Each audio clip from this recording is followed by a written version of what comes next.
G'day YouTube. Probably. Joby from Oz here. Well, that's number 1. That's number 3. And that's number 2. Almost as big as my hand. These are some soft jaws. Even got witness marks there. Out of this chuck, which came at auction.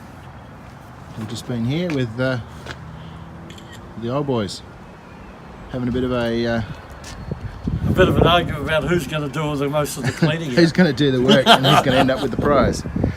So just managed to get in here, and this looks absolutely beautiful.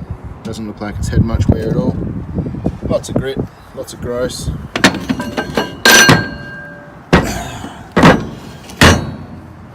But that's going to come up lovely. A 16, did you say, Dad? 16 inch. 16 inch. D18. D18 TOS. No, that's too heavy for me to turn over with a hand.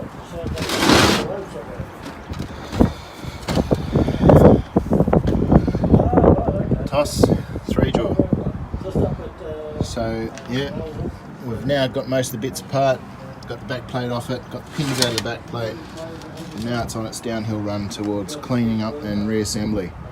And you can see this in Mr. Withen's workshop. So still got those other bits.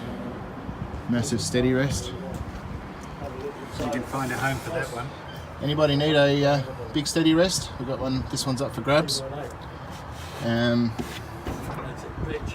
Massive. Does Fred want a steady rest? Does Fred want a steady rest? Fred, do you want a big steady? For his DSG? Do you want a big steady for the lathe? A big steady? And some other bits and pieces. Yeah. Anyway, a bit more horse trading. Well, we've got a few to choose I'll go from and here. have a look at the. So yeah, first part of the mission we started off was to get the Camlock pins out, get them started in the evapor rust. They're coming out pretty nice. So no doubt the rest of the chuck's going to turn out that nice too. And we'll probably bring you some more photos as we progress on that. Certainly not there yet. It's not quite in centre, Bruce. Hope you didn't leave the key in that chuck. It's crazy stuff.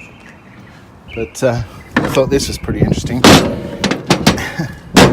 The size of one jaw versus one chuck. Fun times. Yep.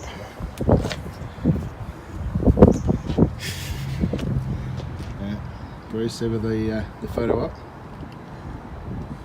And just for comparison, it's almost as big as one of the teeth. We need to do something else too. We need to be able to measure all this stuff. Crikey. Yeah, if you bring your rubbish bucket, that'll do. Oh dear. It's come to play now.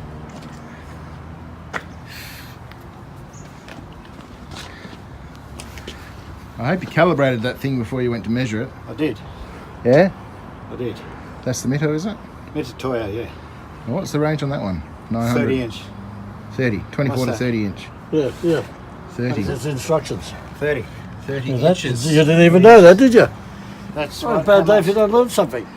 30 inches. Yeah, crikey. So the whole point is the progression is from having a medium-sized lathe, normal tooling, then we go to slightly smaller lathe, which is the barn find Hercus. Yeah. Then we got some bigger tooling. Yeah. You know, auction over there, so we had to get a bigger lathe, so we got the Colchester. Now we got this big chuck and some bigger measuring stuff. We need a bigger lathe. It'll make number 5. Crazy stuff. Alrighty. Well, no doubt we'll have some nice shiny pictures of this once it's all finished the clean up. And as Bruce has mentioned, we're just horse trading about who's actually responsible for that cleaning up. Interesting that it's balanced. Some balancing holes out on the outer ring of the gear there. Very funky.